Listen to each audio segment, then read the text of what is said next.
Good morning from Pollokshields in Glasgow, and there you see the sun breaking through the clouds, the sneaky blue sky making up its mind about coming out. I think it probably will clear, and the birds are singing.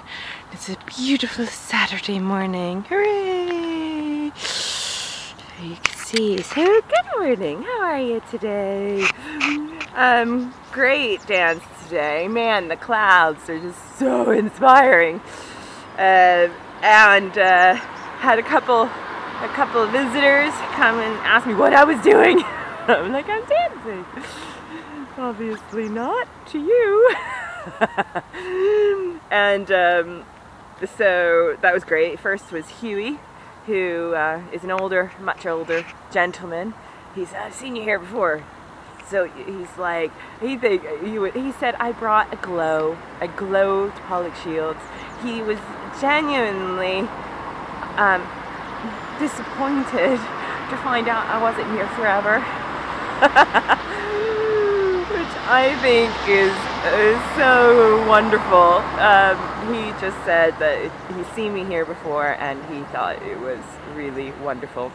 So God bless you, Huey, and I look forward. I said, stop by and talk to me again. He was lovely. He was so lovely. He can't dance anymore. He used to dance all the time. He's got a gammy knee now. So, you know, but he loves the dance, and he just said it just brought a lot of joy to the area. And then I had the two garbage collectors come out of their truck to ask me what the heck I was up to. Colin and Stuart, hey, we had a lovely chat, and it was just great, you know. And again, it brings up that, and what I said to them, I said, and when else would we actually have a chat?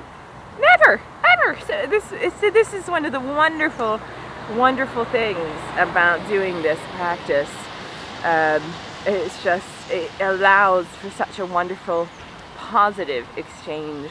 And they were great, and Stuart was saying, you know, his daughter, who's 11, loves the dancing, but she doesn't want to take classes anymore. She wants to do her own thing. I was like, totally identified with that.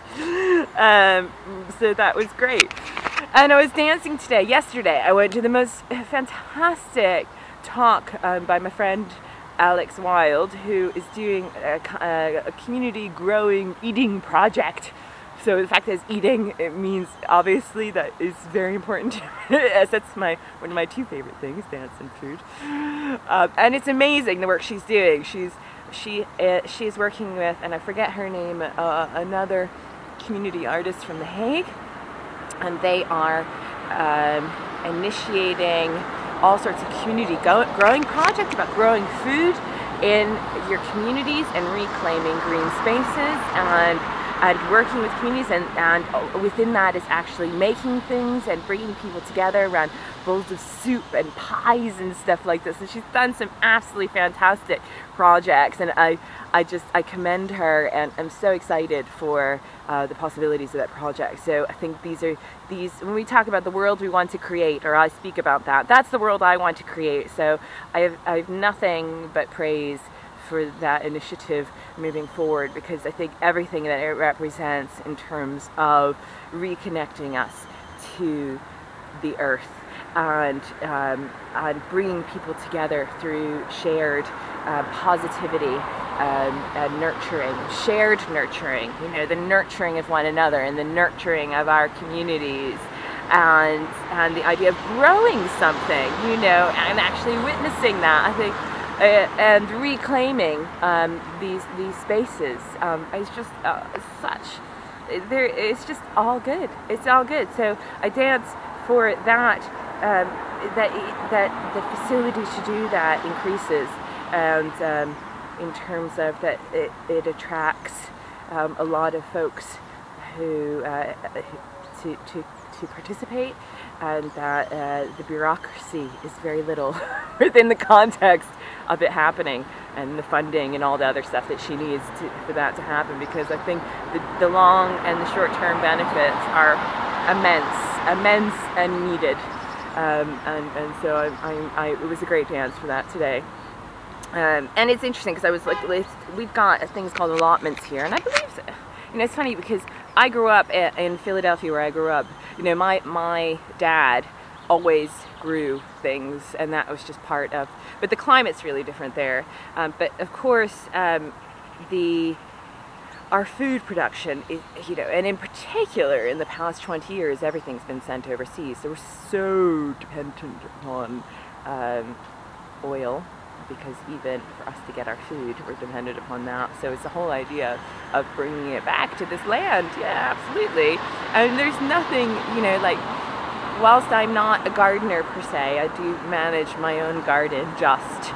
I love when my father, he spends loads of time you know, in his garden. I mean, my goodness, 2 hours a day or something like that, on top of his work, and really gets so much pleasure out of it. And there's nothing better than taking a warm tomato off the vine, or watching, you know, a pumpkin emerge. It's so exciting, and just being able to go in the garden and just like get what you need. It's fabulous. It's like one of the most wonderful things ever. Just there and so fresh, and the way food, living, you know. So you get just the energy of it. It's wonderful. And allotments here, which are city gardens. Actually, I researched it, of course, because I always do, go back 1,000 years to Saxon times. So there you go. There are roots that go back that far. So I find that absolutely fascinating. So long may that tradition continue. And I'm gonna go home now and get myself a snack. And all this talk of food is making me hungry. I hope you have a great day, good eating, and good growing, and all of that other positive stuff. So I'll be back here tomorrow. Quelle surprise! Have a good one. Bye.